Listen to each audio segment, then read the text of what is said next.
Натис финансите с Яна.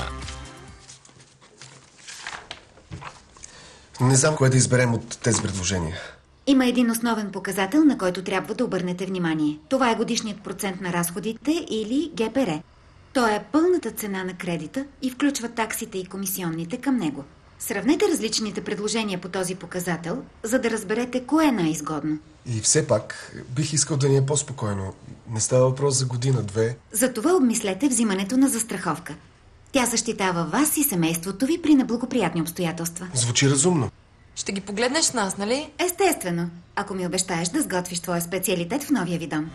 Да обобщим. Сравнете предложенията за кредит по едни и същи показатели. Годишният процент на разходите, месечните вноски и срока, общата дължима сума. В допълнение бих ви посъветвала. Бъдете сигурни, че сте добре информирани за възможните промени на лихвения процент във времето.